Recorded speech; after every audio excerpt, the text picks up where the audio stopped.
This is your mom's favorite show, Beer and Chill podcast. My name is Jan, And I'm Craig. and we would really appreciate if you would stop by and listen to our show.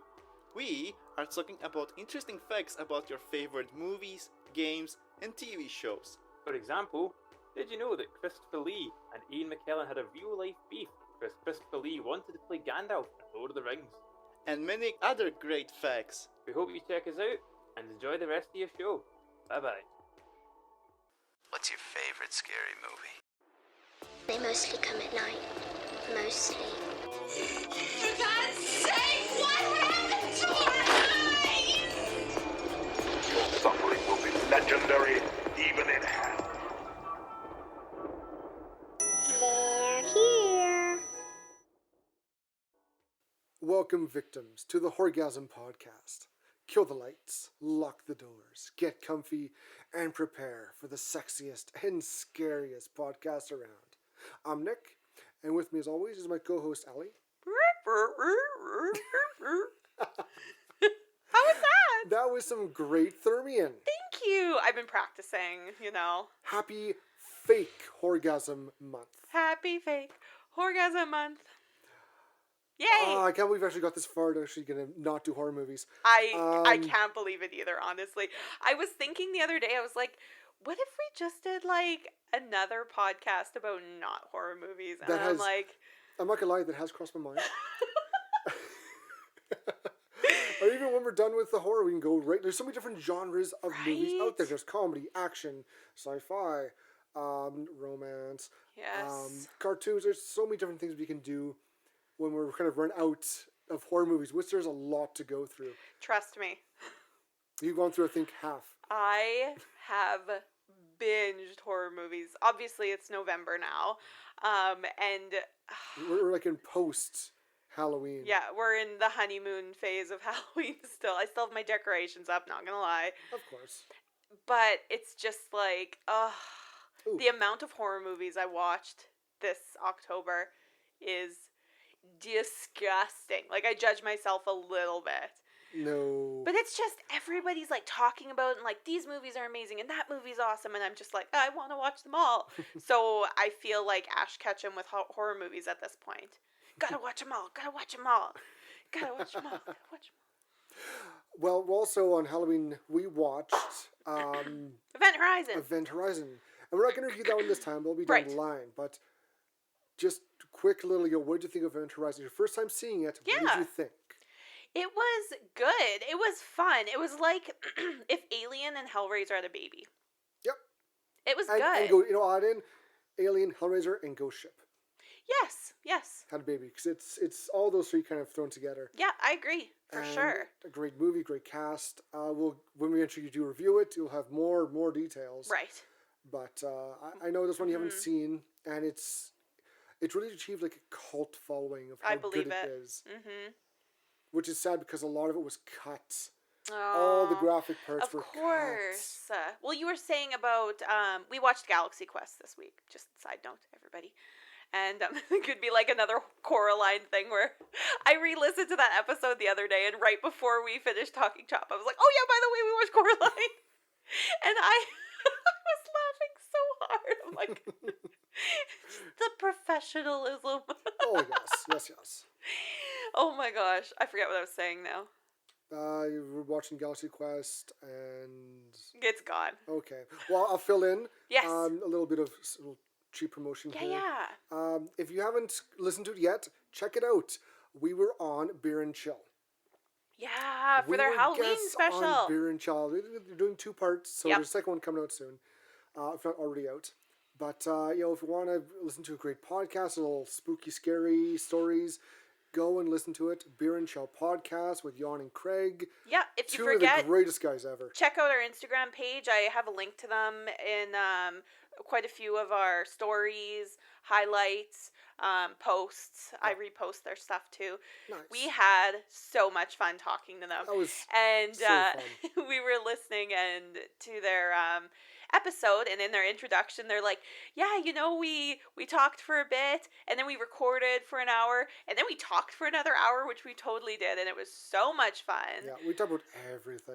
It's just like literally one of my favorite things about doing this is that, you know, you meet people from all over. Like, I've had some of the coolest conversations with people on Instagram or on Facebook or now in real life or on Discord where, you know, you just kind of get to talk about, you know, things that are so normal to us here in Canada, but are totally different to other people in, like, they living in Scotland. Like, it's crazy. Yeah, I love that. But you were talking about cult following with the Event Horizon. Yes. And I watched Reanimator the other day. Oh, and I just wanted, because that's a huge cult following. Oh, yes. And we're going to review that soon. Yes. Yeah. Not sure when, but it's coming up. It's coming up. I think it actually might be a couple months. I was looking at it and I was like, oh, we should move some stuff around because I actually really enjoyed it. And I want to know what you see. But Barbara Lake Coast Cramp... LLC's getting the boot down again. Okay, so for those who don't know, which probably most of you don't know, we have like months ahead of what we're going to review. Yes. We had Lake House LLC off Netflix on our list. Literally since like the second week. Yeah, third or fourth month in. Yeah.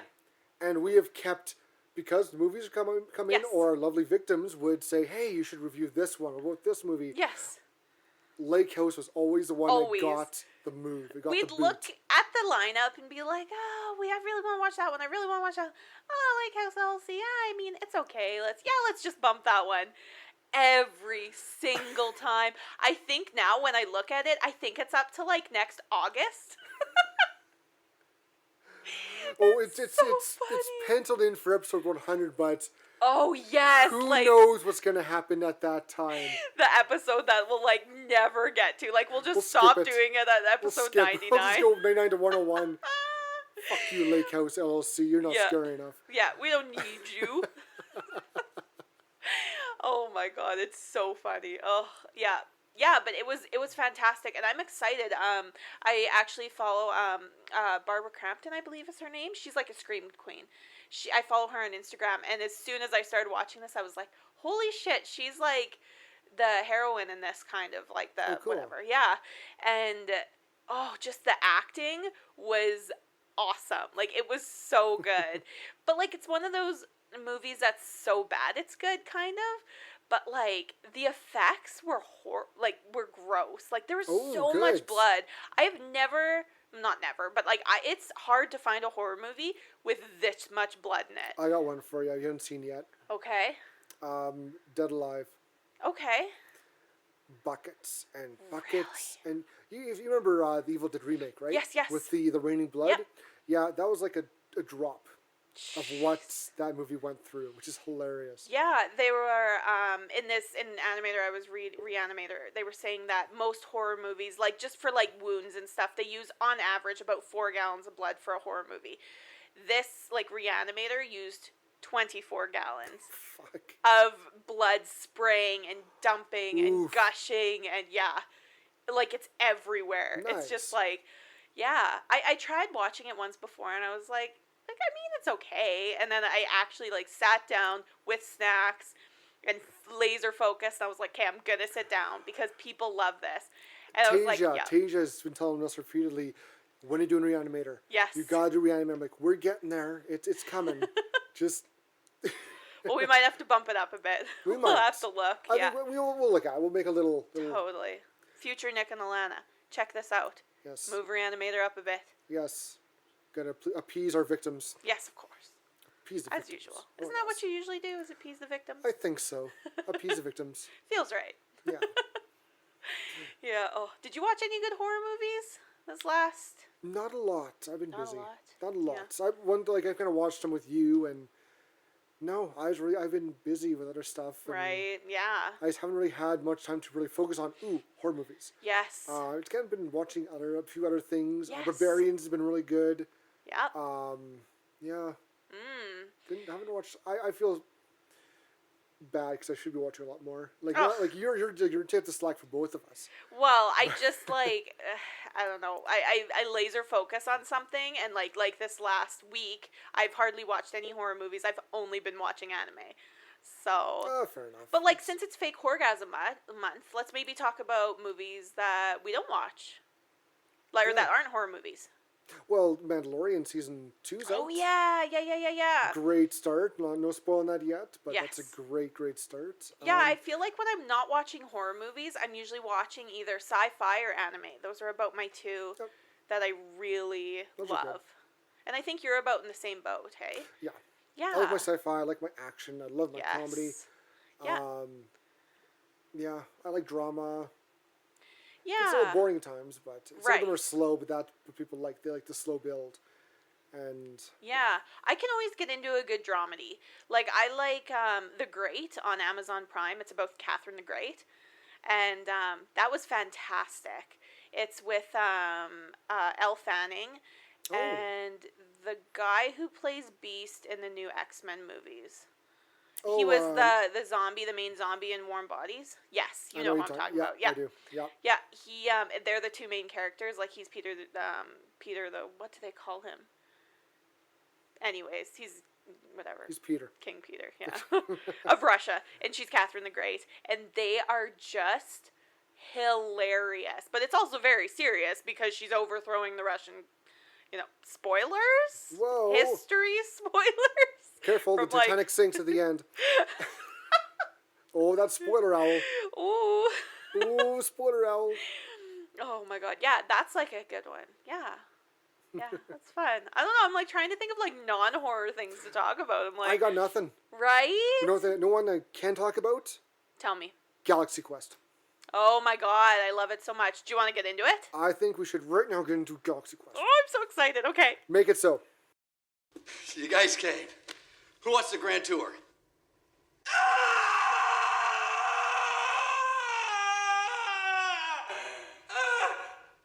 Anybody else?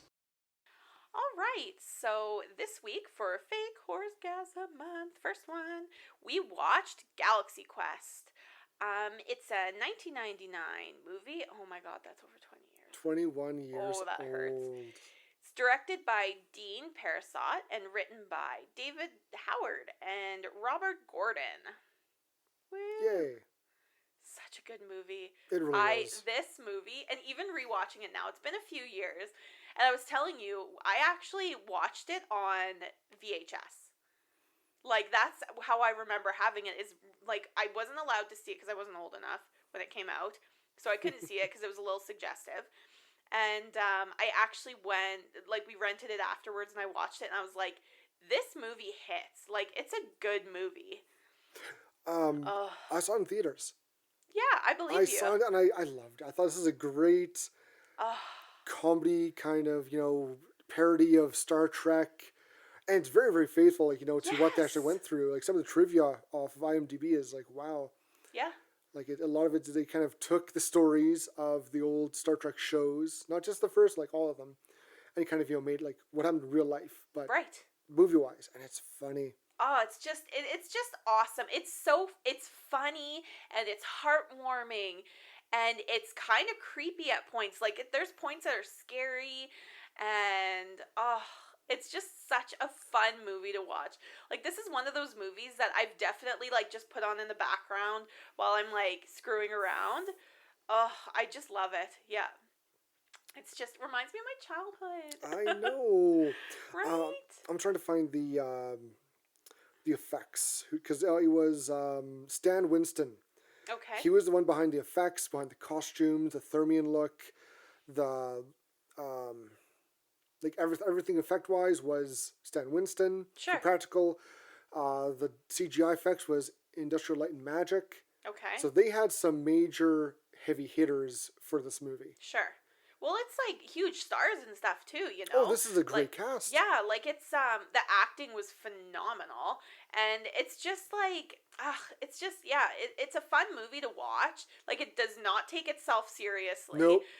But there are points in it where you're kind of on the edge of your seat, like, oh my god, what's gonna happen? There's like, a few twists and turns of stuff, and Oh, it's just, and if you've ever been to like a Comic-Con or an expo for like comics or anything, there's a couple scenes where they're at the expos, and it is so reminiscent Very of much. like everything I've been to. It's just, it's so fun, and all the people dressed up, and like the kids who totally believe that they're actually They're so into it. like a space commander, and it's so funny. Yeah. This movie's fun. I'm so glad we watched it. I just like get all those warm fuzzy feelings back. Like this month is like a good like palate cleanser from our horror year, right? And we have a little month off, and then get right back into the horror. Yes. But we got some great movies lined up, though, and this is a good way to start it off. Yes. 100% good way to start it off. Right. Because it's just so ridiculous and so fun. Yeah. It's just one of those movies that puts you in a good mood. Yep. You know? Oh yeah. Oh my god. Like we're watching it, we're both laughing at the scenes, killing ourselves. Yeah. just the acting, and so good. But like any movie with Alan Rickman is 10 out of 10. Yep. I don't care who you are. Everybody loves Alan Rickman. It's true. You can't not. Like, and he's just like plays, that really like smarmy, angry British actor, it's just fantastic. Yeah. Him and Tony Shalhoub. Yeah. I don't know if I pronounced his last name right. But just like the guy from Monk. He's so good in this too. He's so like straight man about it. Yep. But not. He's a goofy straight man. Yes. So funny. Oh my god. Yeah. I was telling you I watched Addams Family Values with Jess the other day, and in the scene where the spoilers, I don't know if you're. It's a very old movie. It's an older movie. It's second Addams Family movie when Fester is at home with his Debbie, the woman that he marries, and she goes to the bar and leaves a bomb there for him to blow up. When she goes to the bar, he's one of the background actors in the bar scene. Yeah. Yes, you told and I me was that. like, as if that's the guy from Monk and 13 Ghosts. As a background character. Yeah. Like, what? But yeah, there he is in all his glory. As an army guy, like, cheering her on when she's chugging beer. And I'm like, that is bizarre. That, like, hey, Tony, you want to be a background character in an Addams Family movie? Like, I just want to know what his agent was thinking. Well, that's like Missy Pyle. She's the one, the alien Thermian. She's in a bunch of background, in movies, TV shows, and She's Friends. one of those supporting characters. Yes, and she does a phenomenal job. Yeah, like what I always think of her as is there's two roles. She's the mom in the new Charlie and the Chocolate Factory. She is. Of Violet, the one that chews the gum. Yes. And she's also the unibrow lady in Dodgeball. It's been a while since I've seen Dodgeball. I don't remember her. When you watch it, but you'll no, know. I can see Charlie and the Chocolate Factory easily. Yeah. The purple cobra, what are they? The Vipers or whatever they're called? The Ben Stiller's team. She's like the angry one with the unibrow. That's her as well. But she does lots of awesome supporting roles. Like, she's so versatile. Yeah, I like her. And also Rainn Wilson. This and Justin Long's film debut. Really? Yes. Oh my god. And then he goes on to do The Office. And he was in the House of a Thousand Corpses. Yeah. Justin Long went on to be in Jeepers Creepers. Yes. Oh yeah, they do horror movies. Yeah. Right. Which is it's a great branch off point for them. Right. To go different acting avenues, different genres. Yeah. And all it is like one good start. Yes, exactly. And away you go. Well, they were like, Rainn Wilson was kind of a background character in this. He was barely in it. He was in the opening scene. He was good, but then he kind of got kicked to underneath with the guy from Monk. But he was down there in the engineering room, with him. But Justin Long played like a bit more of a front character, especially near the end of the movie. Yeah. But he was so endearing and adorable, Very much. Yeah. That's crazy. Should we go through the characters? Let's do it. Okay, so We already basically are. So this movie, Galaxy Quest, stars Tim Allen as Jason Nesmith, who played Commander Peter Quincy Taggart. Tim Allen's great. He is. Like, I obviously, we've all watched Home Improvement, and I watched Toy Story? Yes, I watched him on Last Man Standing, which I think is still going. I think it got renewed. I think. Yes, They I'm got sure. brought back. Yeah. It was canceled and they got brought back. Yes. But whatever. Yeah, so I still watch that, which is like crazy, but yeah, I love that show. We have the great, the beautiful amazing, Sigourney stunning, Weaver. Opulent. Yes, as Gwen DeMarco, who played Lieutenant Tawny Madison. She was the ship's communications officer, and the only officer aboard who can give orders to the ship's computer. Yes. Which is funny. There's one scene. Oh, it's just hilarious. We'll go through it. Yeah. It's just. And this is like one of her great roles that she got to play. Yes. And you don't see Ripley or any of her other characters in this role. Like, she is a whole new character, and that shows just how fucking good of an actress she is. It's like partly to do with the hair and like the underdone, makeup and stuff, and like the just push-up bra. The push-up bra, yeah, exactly. Yeah. She's just so not Ripley in this. No. You know. She's a different, more, not say confident, but she's a whole different, great character. Totally, yeah. We also have the amazing, the fantastic, the late, great Alan Rickman as Alexander Dane, who played Dr. Lazarus, My love. the ship's science officer, and member of the Maktar race. He was like the Spock. Yes, exactly. Yeah, he was like the only, I guess, in quotations, alien crew member. Yes. And yeah, with the headpiece and everything, which he never takes the He headpiece never took off. it off until the end, where it's a little damaged. Yes, even in the scenes when he's talking to Sigourney Weaver on the phone, and he still has it on in his apartment, like making food. It's like it must be a pain in the ass to take on and off. He just leaves it on. Right, and like I don't know, or it's almost like he says how much he hates playing the character, but he's still holding on a bit. Yeah, so that's his bread and butter. You know, that's right. That's exactly it. Yes. We've got the great Tony Shalhoub as Fred Kwan, who played Tech Sergeant Chen. Yes. And he played just such a great role in this. He's so like monotone and like completely doesn't even care about anything. Super carefree. Yes. Yeah. It's just like I'm just gonna keep talking about this movie. Sorry guys, I'm so excited. I love this movie so much. When they all get beamed aboard the spaceship for the first time, they're all like freaking out, like, oh my god, where are we? What's going on? And he just like walks out and walks towards the commander. He's like, okay. What's wrong with him? He's got all like the liquor kind of pours off. He's like, that was a hell of a thing. Yeah. He's like, hey, yeah. What's wrong with them? I don't know. Oh, so good. We have the great Sam Rockwell as Guy Fleegman. Oh, he's so good. He's the cast handler at conventions, and he also played a red shirt in the show itself.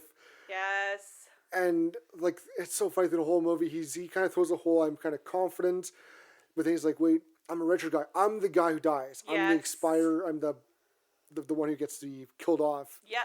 And through the show, he's crying into Sigourney Weaver's hand, calling mommy. It's just funny. He's like, I find his reactions like very what most people's reactions would be almost. You know what I mean? Like he screams, he's like, this is wrong, everything's wrong, we're all gonna die. And during the movie, he calls every wrong thing that happens. Yes. He calls that. He's like, this is gonna go bad. They're gonna get ugly real fast and mean. There'll be a million of them. He's like, what? What are you talking about? Don't you guys watch the show? Like, yes. He was not even a part of the show, but he was also a huge fan himself. Yes, exactly. So when I always think of him, I always think of him as like the bad guy in Charlie's Angels. Isn't that bizarre? Oh yeah. Remember, he's the guy that they're like sworn to protect, and then he sleeps with Drew Barrymore, and then he's like, "Oh, by the way, I'm not a good guy." Yeah, does he like take a thing off or something? It's like I did watch the same movie too. I remember him. Literally, we should do that for next Fake Horr-gasm Month because that is one of my favorite movies. Charlie's of all time. Angels. Yes. Okay. He was Nick and Alana. one of his few like early shows or episodes, movie roles. Was he was a background character in Teenage Mutant Ninja Turtles. At the end, and he's there during the movie too, but he's the one who tells the police, go check out the warehouse by the water, where the Technodrome is. And I always thought, I know this guy. Where's he from? And I could always keep forgetting until going through the IMDb of this movie. I'm like, that was him. He was the Background lead character thug. 7. Lead thug in Ninja Turtles. Oh, I love the names that they give people. And we also we have Daryl Mitchell as Tommy Weber. Yes. He played Lieutenant Laredo, a precocious child pilot. What else is he in? Because he's kind of familiar, but Didn't do a lot. didn't do a lot. No. No. He was fantastic in this movie. He was on the John LaRoquette show. He was on Veronica's Closet and NCIS New Orleans. As like just a character, like a recurring role, or Character. okay, interesting. Apparently, he was in. Oh, I didn't know this. November 10th, 2001, he was paralyzed from the waist down after a motorcycle crash. I did not know this. So that's probably why he hasn't done anything. Well, he's done. I think just has been. Just kind of roles limited horribly. Right. He was in Payback, Inside Man, The Country Bears, Black Knight. He was in 10 Things I Hate About You before this. Yeah. And TV-wise, he was Law and Order, Criminal Intent, Player in Wheelchair. The Game, Brothers, Desperate Housewives, The Cleveland Show. Sure. He was voice only. He was in Fear the Walking Dead. Okay. As recurring, so season 4 now. So he's on the Fear the Walking Dead. Cool. Good for him. And he was on 2014 NCIS New Orleans. Computer specialist, patent claim. Cool. So there you go. So he's got a career going too. Good for him. Awesome. We also going through more characters. We have Enrico Colantoni as Mathazar, the leader of the Thermians. Mathazar was so good. Like the characters, the people who played the Thermians are amazing. They did a great job. And they all have different walking movement. Basically, they're showing this is how you walk. Put your hands in front and just kind of like half-ass Frankenstein it, but down low. Yeah. And everyone does it differently, and that's good. I like that. They're not all the same. Yeah. Because they're all different individuals. But they're so goofy. It's just like if you told somebody how to laugh, like you had to talk it through. Like you laugh by just like, like moving your vocal cords, kind of, like how do you explain it? How do you teach somebody how to laugh? And so that's the thing where they're like, It's like they don't know how to do it. You know what I mean? It's so funny. Exactly.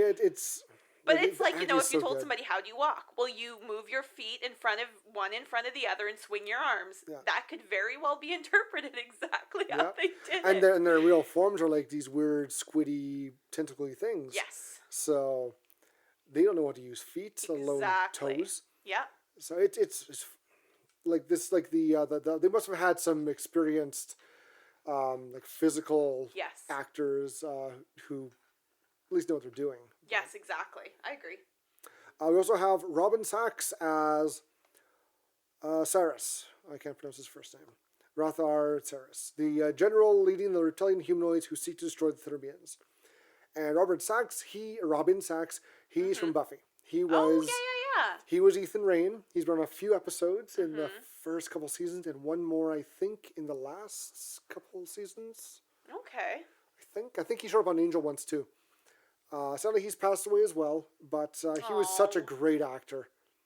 He was a great foil to Giles and Buffy. Yes, yeah.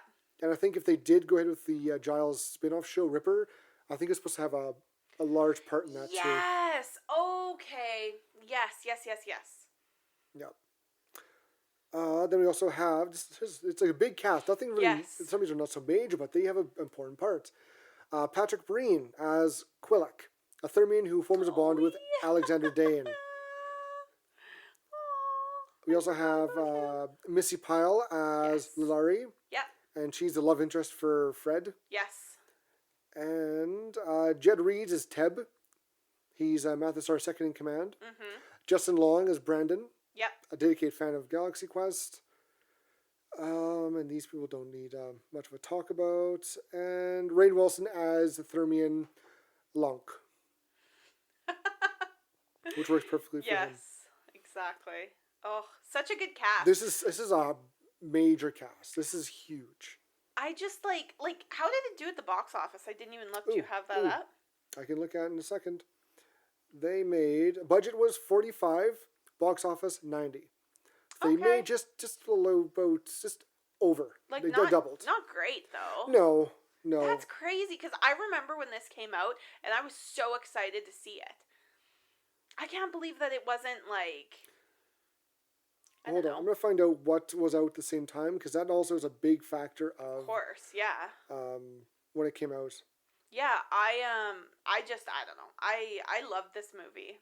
Yeah. But I can see why people would kind of be turned off from it because I don't know, it's especially like after seeing the trailers and taking it at face value, it's not like super exciting or anything. No. But I remember watching it and being like, why did this not make more money? Because it is hilarious. Yeah. Oh, yeah. It's just awesome. Yeah. And like I don't know, I just thought like with the cast and everything, like it's such an eclectic cast that they would be able to draw in more people. Yeah. But I don't know. Yeah. I'm trying to find out what it came out. I can't find anything that came out that same time. Yeah. There I think it's on Netflix. There was a little documentary about it's on Amazon. Never Surrender, a Galaxy Quest documentary. Oh, interesting. Check it out. It's funny. Is it good? It is good. I remember watching that. It is funny. I'll definitely have to watch it. I haven't even watched this movie in a few years, but it's one of those movies that we always keep around the VHS player just because it's, like I said, it's fun to just throw on. But, hey, yeah. Always cool. good. Yeah, fun. Well, should we get into the plot? Yes, I believe we should. Well, no, hold on. Well, I guess you kind of talked about it, but where did you first hear about this? Yeah. Just a little more, don't you have any more, details or... I'm sorry, I wasn't paying attention. I was looking up other movies that came out. Yeah. I'm sorry. No, totally. No, I think we kind of saw. We did. I saw when it came to theaters. You saw it when. Yeah. I know after it came out on VHS. Yeah. I know it was Star Trek inspired. I'm like, well, I like Star Trek. It's got great actors, and I'm like, I want to see this, and I did, and I loved it. Yeah, same, exactly same. It's a movie that my dad I knew would love. So yeah. Okay, I'm ready for plot now. Okay, cool. Let's do the plot. That's okay. All right, so the cast of an old 1980s space adventure television series, Galaxy Quest, spend most of their days attending fan conventions and making promotional appearances. Yeah. Though the series conceded former star Jason Nesmith thrives on the attention, the other cast members, Gwen, Alexander, Fred, and Tommy, resent him. Right. And so Tim Allen's basically like an inflated ego jerk. And, he was like the star in quotations of the show. Yeah. And everybody else, even though they did, equal parts basically on the show, everybody just cares about him. And they're so mild. It really takes the some of the things that went through the old Star Trek. Yes. Where William Shatner was always overacting. He would do kind of, I don't know if he's on purpose, maybe it was, to take away Leonard Nimoy's his star power and try and focus onto himself. Yeah, it really mirrors that pretty well. Yeah. Like even some of the events in this movie, like when later on he's in the bathroom and he hears these kind of guys joking about how no one likes him, everyone's a joke, they think he's a joke. That happened to Shatner. In 86 at a convention, some guys walked in and said, I can't believe that Shatner hasn't figured out that his castmates, they can't stand him. They think he's a big joke. Yes. And even with Sigourney Weaver's character, she's saying how there were interviews that they talk about how she fit into her booth into her outfit. Yes. That happened to Jerry Ryan on Voyager, because she's more known for that with the form-fitting bodysuit and all that. Yeah, instead of like who you are as like an actor and your role on the show, all that they cared about was your chest. Yeah. You got big boobs. How'd you get them in there? Yeah. Can I see them? No? Yeah. Okay. Right? And that's like so true of that's a lot of actresses. I was gonna say it's hard to be taken seriously, and like that happened with Megan Fox, where like she wasn't taken seriously as an actress because she was pretty, and so they think that and and all that kind of stuff that happen. And it's just frustrating, you know, Oh, when yeah. it's like, well, I'm smart and talented, but all that you see is my big honkin' badonkers, you know what I mean? Like, my big mommy milkers, like, that's all you care about. But it's My frustrating. badungas. It's frustrating. And, like, so I like that they kind of played off of that, and it's like, you know, like, what did you do that, you know, she didn't, you know? Yeah. Ah, Exactly. anger. And yeah, Alan Rickman's character just couldn't give a fuck. Well, he was resentful. He was, I think, the most because he saw himself as a very serious actor. Yes. He did all these plays, all that. He got I was the role. gonna say he talks about how he was on Broadway. Yeah. He had 5 curtain calls. He was Dr. Lazarus. Yeah. And he had this stupid catchphrase he was so tired of saying, but like I said before, that's his bread and butter. That's what makes him brings the money in. That's what makes him pay that's the what bills. pays the rent. Exactly. And look at different, like, places where people are, you know, when they showed Tim Allen's character's house, which is a big mansion, Yes. big pool. Weaver's character, she had more of a nice, decent kind of apartment. Yeah. Alan Rickman's had like this dinky old, Horrible crappy little apartment. So, Yeah. With like you can hear like police sirens and like yeah. Like he's the one who took it seriously, Yes. but he didn't get rewarded for that commitment. No. So he's bitter. Yes, Yes. very bitter. But Gwen, Alexander, Fred, and Tommy resent him, and to varying degrees, the state of their careers. Yes. At a convention, Jason is approached by a group calling themselves Thermians, led by Mathazar, who requests his help. Jason thinks, need your help. please help us. Jason thinks they want him for a promotional appearance and agrees. The next morning, when the Thermians pick him up, Jason is hungover and does not grasp the Thermians are aliens. This is also after he finds out that he thinks all his, you know, his castmates are all friends, they like him. He's like, he finds out in the bathroom that they don't so much. And he kind of snaps on Justin Long and his, you know, his friends. Right. Trying to, you know, get some, I know this happens a lot. Yes. To the actual, you know, Star Trek, Star Wars, you know, actors and actresses. Where he'd be like, you know, just, you know, in episode 16, when you went down shaft B, you went the wrong way in the schematics. It shows that you should have went left, you went right. Where's the difference? Where's the error? He's like, guys, there's no schematics, there's no ship, it's a damn show, and he walked off. It's a TV show, yeah. And he was kind of just frustrated, I think, because he was living a bit of a bubble. Yes, He thought that he was the all and all, you know, such a big star of Enchanted's name because they liked him. No, they liked the character. Yeah. Not so much what he became because of the character. Yeah. So he went and drank. Yeah. As you do. Yes. As one does. And that he has been transported to a working recreation of the bridge of the NSEA Protector, the starship from Galaxy Quest. Right. And this is like he's hungover. They're trying to tell him the whole story. He thinks it's a big, like not big, like a fan made little thing, show thing. And he kind of falls asleep in the limo, gets transported up, and he wakes up somewhere, like on the ship. Yeah. And he still thinks it's a big fake thing. Joke, yeah. And they believing he is on a set and must perform in character. He confronts the Thermian's enemy, the evil warlord Ceres, who demands the Omega-13, a secret super weapon that has never been used and whose capabilities are unknown. Giving perfunctory orders, Jason manages to temporarily defeat Ceres. He basically tells them, all right, fire blue cannons, fire red cannons, and with his pop can, throw that at him too. Yeah. And he goes like, I'm done, I'm leaving, pay me, I'm going home.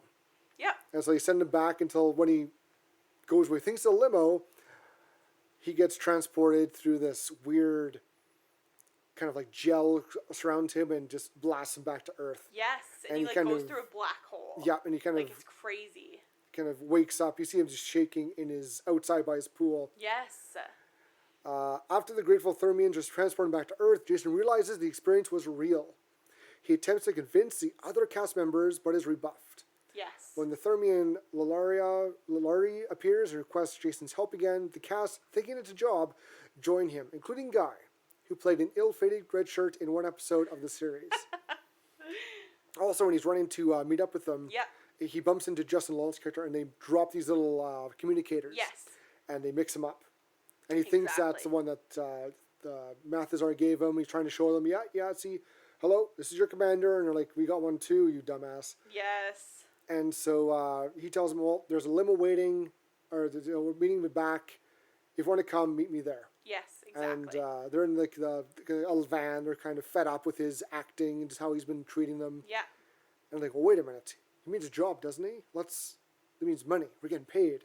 Yeah. So they got a crew They all members. get out of the van. Yeah, they go in to get paid, and there's Lalari. She's there. Yep, just so you know, in case you came back, I was supposed to stay here and make sure you guys came. Great. Yep. And she's a hologram. Yes, She exactly. disappears. They get blasted up to the ship, and aboard the Protector, the cast learns that the guileless Thermians believe episodes of Galaxy Quest are true historic documentaries, Yes. inspired by the crew's adventures. They have based their society on the virtues expounded by the show and manufactured a functioning replica of the Protector. Which is interesting, like, that this is what they chose, and then they talk about later in another scene, they talk about Gilligan's Island. Oh, those poor people. Oh, those poor people. But that's like, if people, like, watch TV shows like Dexter and, like, Game of Thrones, like, they think we're a bunch of, like, savages. Yeah. Or even, like, take Star Wars. Yes. Because everything that we show also gets sent out into space. Yes. And, like, they're saying, like, but what we're seeing, or we watched back in the 60s, millions of light years, but miles away. Yeah. If there's, like, they would receive the signal and they could watch themselves. Exactly. And they could think, this is real. Yep. So for all I know, there's a giant shark that's eating people, that there's a house that is possessed by ghosts. Exactly. Like anything they could think that's real. Yes. And if they don't have any knowledge of entertainment or faking, yes. Yikes. Like yeah, well, they talk about that, like, they haven't figured out deception and lying at this point. This is new to us. Lying, deception. Yeah, because they're just used to always telling the truth and being upfront and forthright. Yeah. Yeah. What a bizarre concept. Very. Yeah. Jeez. Ceres returns and attacks the Protector again.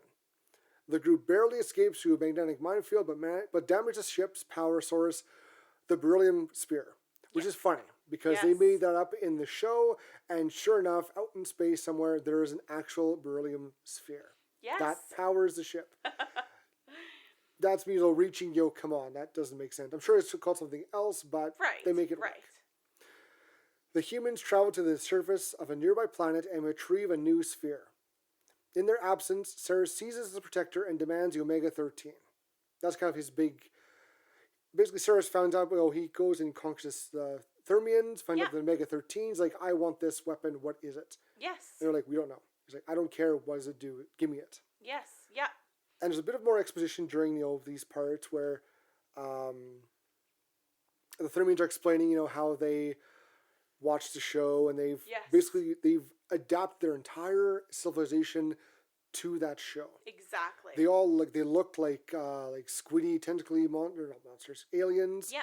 But they made themselves look human to reflect the show. Yeah, exactly. Yeah, and they've just based their whole culture. They said that they were like a dying people, but once they found the historical documents and quotations, they based their culture around it. Now they're thriving. Yeah. Just because of the show. Like it's crazy.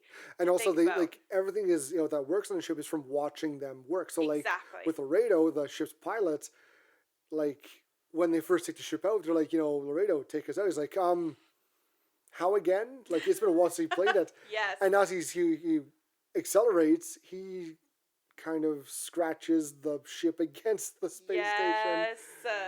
It's a very funny scene. They're like, gotta go right. Drive. No, just let me do it. It's hilarious because it's so cringy because they're all like, they invite a bunch of the crew members up there to witness a historical event in quotations. Yes. And he's like, okay, I can do this, and like scrapes the shit out of the side of it on the way out. It's like, ooh. And McTaggart, he's still in character. He's in character kind of the whole time. Yes, like when Ceres first shows up, He's like, yeah, give me the omega-13. He's like, all right, yep, I'll put it in a box. Just hold on a second, give me a minute. Yep. Goes to Sigourney Weaver's character and kind of gives like the, cut the signal line. Or like, signal. And she's like, yeah, we're dead. And he's, trying to make a plan, we're going to trick him. He's as dumb as he looks stupid. As dumb as he is ugly. Thank you, yes. Yeah. And she's like, Jason, he's like, not now, Gwen, I'm figuring this out. We're going to, shoot everything at him as soon as we turn the communications back on. And he's like, all right, I'm ready. And she's like, well, you've been on the whole time. She's like, well, I gave you the kill sign. Like, no, you gave me that weird dead sign. I agreed with you. Yeah, you think I know where the hold button is? Exactly. And her job basically to repeat the computer. Exactly. She does that, and she says, I'm really doing this. I'm repeating the computer. Yep. Oh my god. So, anyways, they go down to the planet to get the Blue Sphere, which they just skip the whole part of that. Which is like my favorite part. It's a good scene. They're looking for the sphere with this little tricorder device. Yep. And they find the mine, and these little creatures come out. And of course, Gwen thinks they're all cute and nice. And look, you're going to help the poor hurt one. And Guy's like, no. These are going to get monstrous. They're going to be evil. Yeah. And they're going to be lots of them. And they end up jumping and tearing apart the one little one. And they're freaking out. And like, okay, what's the plan? Well, just run in, grab it, and run away. Okay. So do that, and they get chased by the little aliens. They all manage to get on the ship except for the captain. Yes. Or the commander, I should say. And he meets up with this weird pig lizard thing, which again, Stan Winston, yes. Great effects. So good. Nice practical effects. And they decide to try to practice transporting. So they use the pig first. Pig gets transported up, inside out. Inside out. And it explodes. And this is one of the scenes that scared me as a kid. Like, it was just so gross. Because, like, I don't know if you guys have ever seen an inside-out animal, but it's not pretty. And this actually, I think it was on the first Star Trek movie, they had that incident happen. I'm sure it was the first Star Trek movie where there was a transporter malfunction and they were inside out. Ugh. But great scene. There's another, then all the little aliens are chanting Grignac.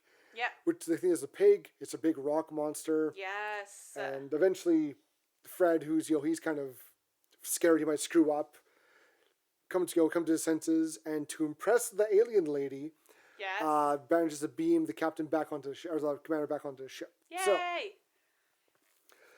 but they'll find out that Ceres is on the ship. Yep. And Jason confesses that he is not the ship's commander and shows Ceres the Galaxy Quest historical documents. Yes. Ceres realizes that they are actors and forces Jason to explain to a disillusioned Mathazar. Yes. And which this is like, sad. you can just see his heart breaking. Like, it's so sad. And I love how Ceres says to Jason, you have done far more damage than I could have ever dreamed doing myself. Yes. Bravo. Which, and like, I'm like, is so that horrible. Is true. That is true. It hurts your heart. Ceres activates the Protector's self-destruct mechanism and returns to his ship, leaving the Thermians and the cast members to die. The humans formulate a plan to abort the self-destruct and defeat Ceres' troops on the ship. Mm-hmm. Jason communicates with Brandon, a Galaxy Quest fan on Earth, and his network of friends with intimate knowledge of the show. They talk Jason and Gwen through the ship's core and help them abort the self-destruct sequence. Yes. Now, the one scene which they filmed but dubbed over. Oh, yeah. The fuck scene. Yeah. When they come to this one part of the maze of the ship, there's these crushers, which is, in the show, there are these slow-moving pistons that just squish and whatever. And Sigourney Weaver is like, well, fuck that. You see her mouth it, but they dub over her saying, well, screw that. Yes. I never picked up on that until you said. When I first saw it in theaters, I'm like, that didn't match right. Yeah, wait a second. But I'm like, whatever, it's just funny. It's a funny reaction. Yeah. But it would have worked better if she said, well, fuck that. Yes, I agree. I think it was PG-13. They were allowed one fuck. So I'm sure they could have used it there. Sure. They didn't. But me watching it as a kid, I probably would have been like, whoa. Oh, jeez. Yeah. So I understand why they probably did it, but, yeah.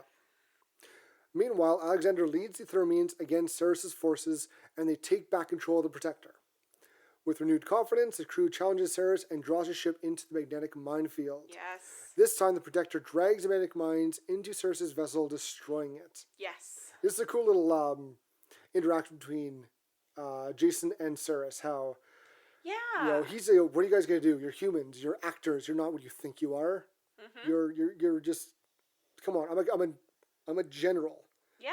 I've actually seen battle. I'm a killer. Yes. And Jason's like, nope, you're sweating. You're bluffing. Yeah, there's one thing that I know, it's bad acting, and you're sweating. Yeah. Yeah. And he's like, really, you don't understand? I'm dragging mines. And Ceres is like, oh shit. Yeah. And yeah, the Protector, and then the ship gets destroyed. Yes. The Protector approaches Earth to bring the humans home, but Ceres, who escaped his ship's destruction, ambushes them on the bridge. He was dressed. He had the cloaking thing that they use. Yeah, he looked like Fred. Yeah. Fred. Yeah. And fairly wounds several crew members. Yes. Jason manages to activate the Omega-13, which creates a 13-second time warp to the past, giving Jason Mathazar a chance to disarm Ceres before he repeats his attack.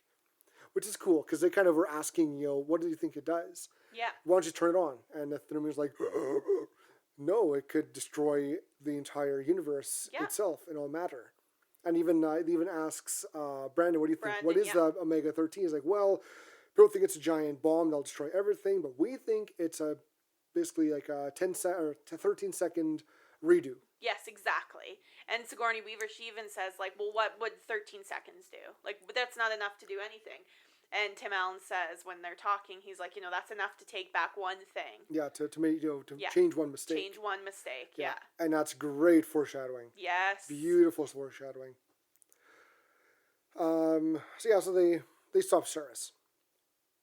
Or should Mathazar stop Ceres. Yeah, beats him into submission with his cane.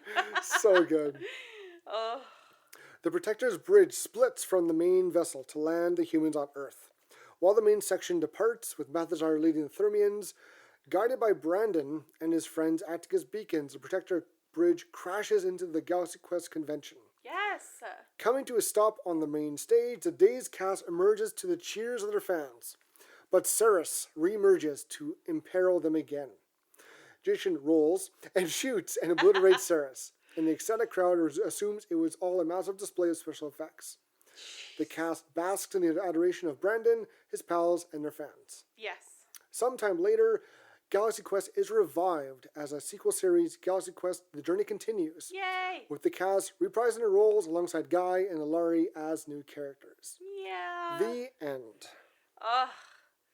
And even that summary is just like, it's just not all the good parts. No. It doesn't even begin to tell you of the humor and the heart that this movie has, it's just, it's a lot of humor. The scenes are so funny. Yeah. And the deadpan humor, that Alan Rickman and Tony, what's his face do. It's just fantastic. Yeah. Oh, so good. When they're trying to boost away from Ceres the first time. Yes. Fred, he kind of shows up on the screen. Just so you know, my guys here are telling us that the ship can't take it much more. We should maybe stop. And then no, just keep going. And when they finally stop and the ship's kind of broken, what do we do? And Fred's like, well, the guys here again think that if we reconfigure the thermal something or other, and we should be able to make it to the planet. He's like, let's do that. Okay, and he's like, well, we're right again. Just give us a hug. Come on, guys, come on. It's just so nice. It's so sweet. Yeah, they're just it's just such a good movie. It's got some touching scenes, when oh my god, when what's his name? They have such Quillick. Yes, Quillick. Yeah, Quillick. He kind of gets shot. Yeah. But he has a heckin' ouch. Yeah, but he has a nice little moment with Alan Rickman's character, and it's a great scene. It really is.